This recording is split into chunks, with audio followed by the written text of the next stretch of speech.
Il y a une volonté évidente de la part de cette entreprise de jouer sur cette annonce pour que son cours de l'action monte. D'ailleurs, au même moment où elle a commencé, où Pfizer a énormément augmenté, Zoom, l'action Zoom a baissé de 12%.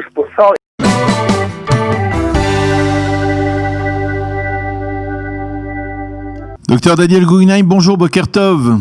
Bonjour. Alors, heureux de vous retrouver comme chaque mercredi pour cette chronique économique. Nous allons bien entendu parler des répercussions de l'élection de Joe Biden à la Maison-Blanche. L'élection, on va dire, probable parce qu'elle n'est pas reconnue par tout le monde. Et nous allons essayer de comprendre ces répercussions sur le marché financier avant de parler également donc de l'annonce de la découverte du vaccin de Pfizer qui a aussi provoqué une hausse sensible des valeurs boursières. Alors, tout d'abord, l'élection de Joe Biden, quel impact sur les marchés boursiers et en général, et puis à Tel Aviv en particulier? Exactement. D'abord, vous avez eu raison de dire le mot probable, non seulement pour éviter un incident diplomatique, mais aussi parce que c'est ce qui joue sur les marchés financiers. Normalement, la théorie voulait dire la chose suivante. Si Trump gagne, c'est sûr que les marchés financiers vont continuer à bien augmenter. Si Biden gagne, mais de façon sûre, aussi sans aucune contestation, normalement peut-être un peu moins, mais les marchés financiers devraient bien aller. Et le pire des scénarios qui avait été annoncé, c'était si on ne sait pas pendant plusieurs jours, qu'est-ce qui se passe. Et on pensait que ça soit en Amérique ou que ça soit dans tous les autres pays, à ce moment-là, vu l'incertitude, les marchés financiers baisseraient. Or, et donc si quelqu'un avait eu ces résultats avant, il aurait pu agir en fonction. Or, c'est exactement l'inverse qui s'est passé. Lorsque l'élection a été faite et que de plus en plus il y a eu un point d'interrogation pour savoir qu'est-ce qui allait se passer, les marchés financiers, que ce soit en Amérique ou en Israël ou dans tous les pays, ont commencé à augmenter très fort. Les analystes financiers qui ont toujours des scénarios de l'ancien temps ont été complètement déboussolés. Et maintenant, qu'est-ce qui se passe?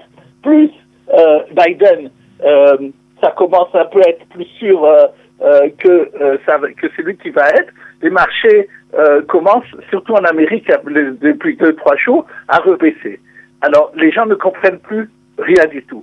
Je pense que tout le monde est déboussolé pour la chose suivante. J'en ai parlé plusieurs fois, mais c'est important pour moi de revenir là-dessus. Nous sommes dans une situation depuis plusieurs années, et spécialement depuis l'expansion du Covid, dans une période où les taux d'intérêt en Israël et dans le monde entier sont très faibles, voire même négatifs. Oui. Et en plus de ça, les banques centrales arrosent les marchés financiers, c'est-à-dire sont un des plus grands investisseurs dans le marché financier. Ils achètent des obligations d'État, des obligations d'entreprise, voire même comme en Amérique, des actions. Et donc, les théories générales concernant comment les marchés financiers devraient agir si les agents financiers sont des gens raisonnables ne peut plus fonctionner. Et souvent, les analystes dans la presse ou les analystes financiers n'ont pas encore compris que nous sommes dans un monde qui, à cause de ça, a complètement changé. Je voudrais d'ailleurs donner un chiffre qui concerne la France, mais qui nous éclaire sur ce qui se passe. J'ai vu hier, ils ont annoncé en France que pour les recettes de l'État, les impôts sont aussi forts que la dette. C'est-à-dire, l'État français doit comme dans tous les pays, doit pouvoir se financer.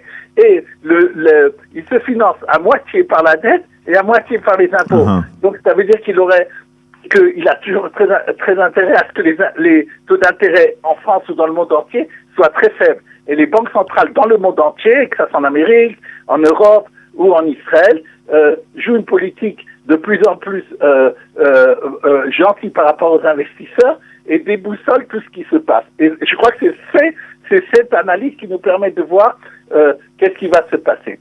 Alors, Oui. ça c'est Le pour, vaccin. pour l'élection américaine. Oui. Alors, il y a eu le deuxième développement important de ce début de semaine, c'est l'annonce par Pfizer de la découverte d'un vaccin qui a effectivement fait grimper de manière assez brute, assez abrupte les cours de la bourse des places boursières internationales. Oui, exactement. D'abord, en Israël, un peu moins qu'ailleurs, mais il y a eu certains indices qui ont énormément augmenté. D'ailleurs, la piste de l'immobilier, on va expliquer pourquoi. Et dans le monde entier, alors là, ça a été, comme vous dites le mot, très abrupt.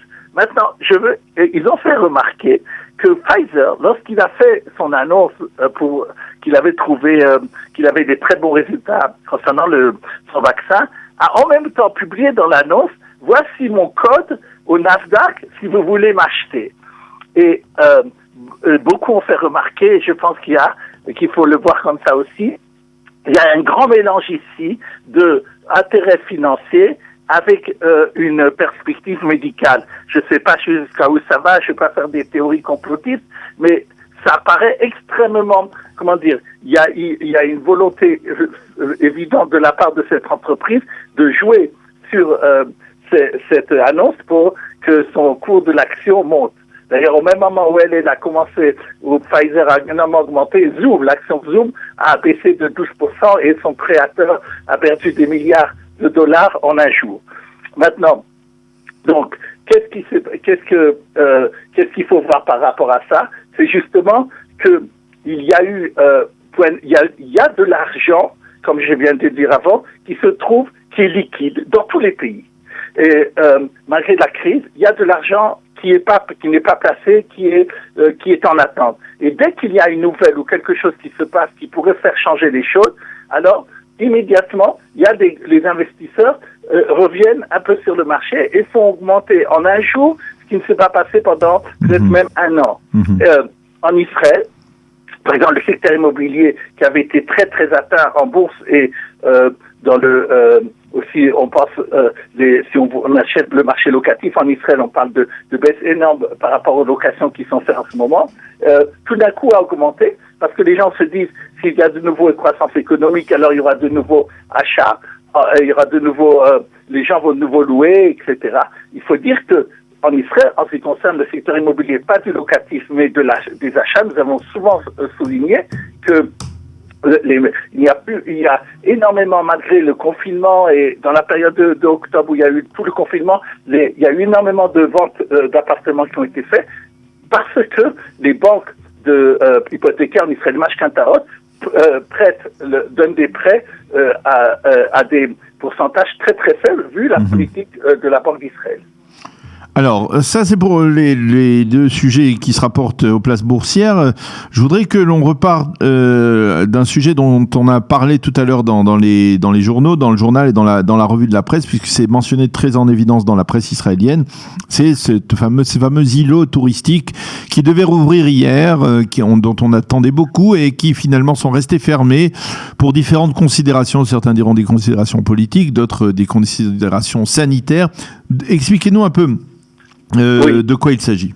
Oui, d'abord, il faut remarquer qu'à Eilat, le chômage à l'heure actuelle augmente de 40%, parce que c'est une ville qui est énormément fondée sur le tourisme, et à partir du moment où les hôtels sont fermés, c'est un très grand problème pour cette ville. Et le gouvernement, voyant cette situation, a voulu donner une exception pour cette ville en mettant aussi également des barrières sanitaires, en demandant que chacun rentre à Eilat ou bien dans la mer Morte devrait apporter une preuve comme quoi il n'est pas malade, etc. Mais qu'est-ce qui s'est passé? Comme d'ailleurs, j'ai vu ça dans tous les pays, y compris en France, les députés ont essayé d'élargir cette possibilité, notamment d'élargir cette possibilité que des gens qui auraient un certificat comme quoi ils ont eu la maladie pourraient aller n'importe où, et bien sûr, ça, on voit qu'est-ce que ça voudrait dire. Ça veut dire que des gens qui pourraient faire des mariages ou des choses comme ça pourraient le faire à partir du moment où ils pourraient prouver qu'ils sont plus malades, etc. Et ça, le ministère de la Santé a eu très peur de cela. Et donc, pour l'instant, ce qu'il y a eu, comme vous l'avez sûrement dit, la loi n'est pas encore passée. Il y a eu une première lecture hier. Faire très attention, comme je dis souvent. Les gens y croient, voilà, c'est passé à la Knesset, c'est faux. C'est passé en première lecture et je ne sais pas comment ça se terminera. Une chose qui est d'ailleurs dans le même ordre d'idée et qu'on voit aussi en France, à l'approche de Hanouka, il y a les magasins de jouets s'inquiètent de se voir fermés alors que les jouets sont vendus dans les grandes surfaces. Et l'idée était que dans les grandes surfaces restent ouvertes uniquement pour le manger. Mais les gens vont là-bas, si déjà ils trouveront pas ailleurs, ils vont acheter d'autres choses. Et donc ils sont allés devant la Cour suprême pour dire qu'il n'y a pas de raison que il n'y a que les super qui aient les droits de vendre ça et qu'ils demandent à peu près, ou bien qu'eux ils aient de nouveau le droit de vendre des jouets et que leur magasin soit considéré comme nécessaire pour la vie du pays, ou bien que les grandes surfaces ne puissent plus le faire. Et, alors, justement, puisqu'on parle de ça, il y a aussi ce sujet des centres commerciaux. Hier, c'était très présent dans les journaux télévisés. Il y a d'un côté les centres commerciaux qui n'ont pas encore rouvert. Il y a les centres Big, par exemple, qui ont déposé un recours devant les tribunaux israéliens pour que l'on puisse rouvrir leurs boutiques, leurs magasins.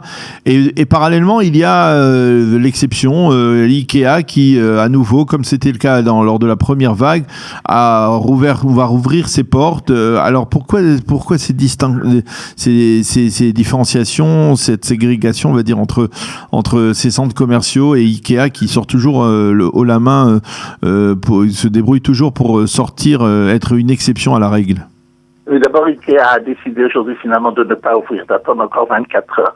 Et si Ikea ouvre alors que le ministère de la Santé n'a pas permis, à mon avis, le ministère de la Santé va venir et va donner des amendes et après, ça peut lui faire, sans pas sans demande, de demander une fermeture administrative aussi pour plusieurs temps. Donc je ne crois pas que Ikea fera un tour de force. Si on ne peut pas faire une entreprise. Si toutes les entreprises ensemble, tous les commerces le font ensemble, alors ça, il y a peut-être une force, ou bien aller devant la Cour suprême, comme je vous ai dit. Et la Cour suprême a dit hier qu'effectivement, ce que l'État fait en ce moment, ça ne s'appelle pas de la justice. Elle n'a pas des critères qui sont valables, qui expliquent pourquoi l'un et pas l'autre. Et ça, c'est très important, bien sûr, mais c'est au-delà de l'économie. Tout le monde le dit, c'est que pour que ça marche, il faut que le public soit convaincu que les critères soient égaux. Et malheureusement, on a l'impression souvent que ce n'est pas le cas. Alors ça, c'est pour donc les derniers développements dans le dossier du coronavirus et de la réouverture économique du marché. Un mot sur effectivement une information que je citais hier dans le journal sur le gaspillage alimentaire. Un rapport publié par l'Eket et par l'association l'Eket, qui s'occupe justement de recueillir la nourriture qui n'est pas consommée et la distribuer à des nécessiteux. Et le ministère de l'Environnement affirme que les Israéliens, en une année, gaspillent pour 22 milliards de shekels de nourriture et qui est jetée à la poubelle. Comment expliquer un tel chiffre? Oui, j'ajouterais même à part les deux mentions que vous avez faites de ministère de l'écologie et de l'Eket, c'est aussi une très très grande compagnie d'experts comptables qui s'appelle BDO qui a réalisé ce rapport. Donc il est extrêmement sérieux et il est très inquiétant. Ils disent que le chiffre de 20 milliards de shekels représente 35% de la production alimentaire en Israël. Et en plus de ça, des 20 milliards que vous avez dit, il y a aussi un coût de 3 milliards de shekels qui est perdu par l'électricité et par d'autres choses, ça aurait pu être utilisé autrement. Et ce chiffre-là émis, il s'agit en tout de 2,5 millions de tonnes de nourriture jetée, et ce chiffre émis par rapport au chiffre assez inquiétant de 145 000 de gens mal nourris, c'est-à-dire qui n'arrivent pas à avoir assez d'argent pour pouvoir se nourrir normalement, qui sont en plus de près de 200 000 qu'il y avait jusqu'à maintenant, qui s'est rajouté. Alors, comme vous dites, et surtout, et on peut dire, on est ici dans Kalita, je sais qu'il y a beaucoup d'initiatives qui sont privées souvent, qui font en sorte, par exemple, lorsqu'il y a une grande cérémonie, à l'époque où c'était permis, dans des mariages et autres, il y a des entreprises de charité qui viennent chez le catering qui n'a pas terminé en disant c'est dommage de jeter ça, nous on le donne ça aux pauvres. Et je pense que c'est un vrai problème national et qu'au lieu de là des initiatives privées, il serait bon que non seulement le ministère d'écologie, mais au niveau gouvernemental, qu'il y ait des incitations plus importantes pour justement qu'arrête ce gaspillage et pour permettre une plus grande justice sociale et que ça arrive là où ça doit arriver. Dernier point ensemble, les banques. Les banques vont-elles devoir rembourser des millions de shekalim après avoir facturé par 2 fois des retirements en espèces des casse-pommades, des distributeurs de billets? Oui, je ne sais pas si vous vous rendez compte, lorsque vous rentrez maintenant dans une banque, on ne peut plus aller souvent dans beaucoup de banques à la caisse. Il faut le faire de l'extérieur de la casse-pommade parce que la Banque d'Israël lutte contre les espèces et veut que les banques fassent autre chose que ça. Mais il y a ce qu'on appelle les distributeurs automatiques du mot casse-pommade. Mm-hmm. Donc, qu'est-ce qui s'est passé? La chose suivante. Vous êtes, par exemple, vous arrivez dans un endroit qui est le plus près de chez vous, c'est pas votre banque habituelle, mais vous avez le droit de prendre là-bas de l'argent, puisqu'il y a un accord entre différentes banques, on peut prendre n'importe où les casse-pommades. Qu'est-ce qui s'est passé? Non seulement la banque qui a le nom sur la casse-pommade, disons par exemple, banque, je dis des noms comme ça, Banque Jérusalem, c'est ce qui s'était passé d'ailleurs, elle avait une casse-pommade et le monsieur a pris de l'argent. Non seulement elle a été facturée de 5-6 shekels par cette banque-là pour avoir tiré des espèces, mais en plus la banque où il y a son compte, c'est-à-dire Banque Apoalim ou Banque Leumi, ont pris de leur côté encore 2 shekels. Et donc ça veut dire, imaginez quelqu'un qui avait besoin de 50 shekels, il s'est trouvé à payer 7 shekels de charge pour avoir pris 50 shekels. C'est devenu courant dans les distributeurs de billets. Alors, ça, quelques jours de ça, il y a eu des gens qui se sont rendus compte de ça, qui sont allés devant le tribunal en disant on peut encore estimer que la casse-pommade elle-même qui fait, il faut la rentrer, il faut mettre l'argent, mais il n'y a aucune raison pour que la banque d'où on a le compte prenne aussi de l'argent de ça. Alors ils ont dit, la banque a répondu, vous avez le compte, oui c'est normal parce que nous, il faut faire attention, ça enlève de l'argent du compte, n'importe quoi. C'est des choses que le juge pour l'instant n'a pas accepté. Il a dit, pour l'instant ce que je dis c'est que j'accepte cette attaque qui a été faite et apparemment je demanderai des millions de shekels aux banques de rembourser à tous les gens à qui il aurait pris 2 fois, les banques auraient pris 2 fois le même charge, mais il a dit, je déciderai de cette chose-là en mars. En mars, il va y avoir le commencement du procès pour voir si ou non ça sera fait. Parce que j'espère que ça va donner aux banques le fait qu'ils arrêtent de prendre 2 fois pour le même service. Eh bien, merci beaucoup, Dr Daniel Guggenheim, pour cette chronique tout à fait complète, chronique économique comme chaque mercredi. On se retrouve la semaine prochaine. Passez une agréable journée. À bientôt. Merci beaucoup. Au revoir.